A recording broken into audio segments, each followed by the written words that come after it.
So Jesus' purpose in dying on the cross was to show Jesus' love for us. And so we give out hugs on this day to give love in and amongst the congregation. So there's 3 words today that we're going to use. We're going to use pow, wow, and serve. So can you say those back to me? Pow, wow, and serve. All right, so as most of you know, I have 4 children, and Danny and I had 4 children in 7 years, so they're all real close together in age. And when we lived in Missouri City was when most of them were going to kindergarten, and you had the option there of sending your children to kindergarten either in the morning or in the afternoon. So since I taught preschool in the morning and they could all go with me, I had them go to kindergarten in the afternoon. So when I got off of kindergarten, or I got off of teaching, I had time to go to the grocery store or sit in the car and not turn the radio on or anything, just sit there in quiet for like 45 minutes. Anyway, so on Fridays was the only day that I was home, and there were 3 of us in the neighborhood that had children that stayed at home on Friday mornings, and so we would send them out to play. So I had fed the boys, and I had Daniel and Luke, and they're 16 months apart, and so they were 4 and 5 at the time, and I had fed them, and my next door neighbor had fed her son David. I know it sounds like we had the whole Bible there, Daniel, Luke, and David. And so we sent them out to play, and the instructions were, unless someone is bleeding or really hurt, do not come get us. So we had this white picket fence in the backyard, and they had gone out, and they had not been gone over 2 minutes, but it was long enough for me to get into whatever it was that I was doing. And I was sitting on the floor. I remember that, and remember having all the stuff around me, and the doorbell rings. And it rings, and then there's this knock, and the knock's about this high. So I said, David, Daniel, I'm yelling through the door, David, Daniel, and Luke are outside playing. And he does it again, and I said, David, Daniel, and Luke are outside playing.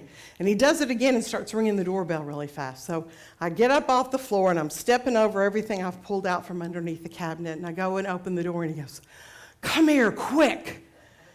And so this was the first pow. So you just don't think when you have a young child say, come here quick. So I went, and there is Daniel, and he has somehow managed in the white picket fence that's up here to have gotten his foot, his ankle, caught between the 2, and he's hanging down upside down, and his younger brother is underneath him sitting with his legs crossed, and Daniel's head, and Daniel was the toe-headed one, so his face is bright red because all the blood's running to it. You can see it because he has all this blonde hair. And Luke has got his head Daniel's head cradled in his lap because it's missing the ground about this much. And he's going, hi, Mom. Like, seriously, I don't even want to know how you did this. So I take his shoe off and get him out of there and put him down. And he looks at me like this is a totally good answer. And he goes, I was trying to be a trapeze artist and walk on the thing. And I said, and how did that work for you, Daniel? I said, we're not doing that anymore. But so that was the first pow. The first pow, let me get them right. Yeah. The first pow is you've got to do something, you've got to do it quick, you don't have time to think. The next wow is when you actually see what's going on, and it's like, okay, you're still not thinking, but it's like, how can I de-escalate this? And then the serve is, how can I get this child's ankle out from him hanging upside down and get him down on the ground? And so that's the serve part of it. So over the summer, we are going to be looking at a lot of the books of the Bible that don't get looked at a lot in the New Testament. So we're going to look at the epistles, and epistles are actually letters, but they are letters that aren't written to one person, they are letters that are written to a community. So that's the difference. We call them the letters of Paul frequently, but they really were written to a whole community. They weren't just written to one person. So we have the epistles that are going to be there that we're going to read, and we also have Acts. And so today we're going to start in Acts, and we have Tabitha, whose also name is Dorcas. And first of all, it's unusual that she's mentioned because there aren't a lot of women's names. And then they give the Greek and the Hebrew name, makes it really interesting. And so when we first meet Tabitha, we meet her only because she has died.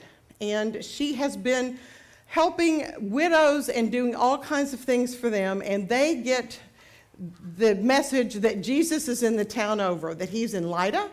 And so what they do is they go get Jesus and have Jesus come back.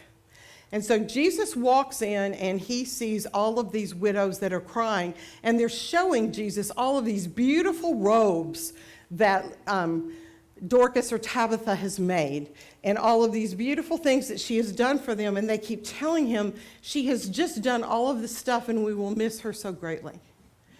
And so they don't tell Jesus, they tell Peter this, I'm sorry. And so Peter is there, and Peter has watched Jesus bring people back from the dead. And Peter walks in and he asks everybody to leave, and we're told he prayed. So he said, God, we're in this together. And then he used his first wow. And it was an imperative. It wasn't a if you want to. It was a Tabitha, get up. It was do it now, get up, let's go do this. And Tabitha, having been dead, rises up. And then the wow with that is, well, first of all, a dead person came to life. That's pretty wow in and of itself. And she went out, and there were all of these women that were there, all of these widows that thought that she had left them, and then she continued serving them in that ministry. And so that was the service part of it. So the pow was Peter bringing her back. The wow was the fact that she walked out and said, hey, I'm alive. And then the ministry and the service was that she continued in doing what she did. So in our lives, we have a lot of pows, things that happen and hit us. And when a pow hits us, it changes our lives forever. I mean, there will not be a day in my life that I don't see a white picket fence and think of my son hanging upside down with one leg up there. And I would imagine that the people in that place in Joppa could not help but walk by that house and think, that's where Peter was, and he brought Tabitha back to life. And you know, they shared that knowledge, and that's how Christianity kept spreading and spreading and spreading, because they're going, you're not going to believe this, but Peter was able to bring this woman back to life. And so in our world today, we have people that have pow moments, and one of them that I want to share with you, her name is Mindy Shear. Now, Mindy Shear is a clothes designer, and Mindy Shear has a son with muscular dystrophy. And when he was 8 years old, he went to her one night and he said, Mom,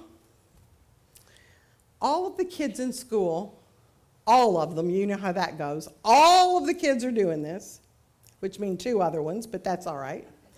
All of the kids in school are wearing blue jeans. Can I wear blue jeans? And she stopped and thought, she goes, I don't have any blue jeans for this child. He's got muscular dystrophy. He can't zip up a zipper, and he can't do it up here. And she said, now I'm a clothes designer. And I stayed up all night long thinking, I'm a clothes designer. How can I tell my 8-year-old son he can't wear a pair of blue jeans to school? She said, so I got up and I ripped out the zipper out of his older brother's pants, and I had some Velcro and I sewed the Velcro in, and I took the button off, and she goes, those pants were too big for him, they were too long for him, they were too everything for him, and he was the happiest child the next day. So what she did is she started thinking, why do we not have adaptive clothing? That was her pow. And her wow was the middle of the night making the pants to work. And so what she has done from 2014 up until today is she has created a line of clothing for adaptive bodies. She has joined ranks with Tommy Hilfiger, with Target. You can now get Cat and Jack in adaptive clothing. With Zappos, the shoes are so cool. You know, the people that have the spring on the bottom of their foot, they have tennis shoes that have been adaptive that where the laces go, the laces are here. They have a big zipper that comes around here, and this lifts up this way, and so the spring can go in there, and then they can put the top of the shoe on and they can zip it back up. And then people that have one limb that was not formed the way the other one was, they have zippers on the back of their shoes so they can put their feet in, and with one hand they can zip up the back of their shoes. They've got shirts that come over that have little pockets in them now, so if you have any kind of drains or whatever on the front, the pockets are on the inside of the shirt, and so you can put all of that medical stuff in there, and so kids will never know that you've got this medical stuff there unless you choose to tell them. And so this is one woman's way of doing her ministry. She had that POW when her son just wanted a pair of blue jeans. And she had the wow when she stayed up all night to do it. And then she had the service when she went about and did that. So we're going to see a short video. This is of one of the fashion shows that was done at Duke University in Winston-Salem, North Carolina. And so you'll get to see some of the clothing, and the models are amazing. So we all have POW moments in our lives that just knock us off our center, that we have to run, we have to go, we have to be quick, and we don't really always know what's going to happen. And the wow moments are when we are in that not knowing exactly how to do it. But what that really is a door opening us into mission and service. And that's what Lydia did. Lydia, even after she had the POW of dying, the wow of coming back to life, still continued to go out there in mission and ministry and to serve and make a difference. So look into your life and see what your POWs and your wows are, and turn those into service, because we all have things happen to us on the spur of the moment that we just really aren't looking for.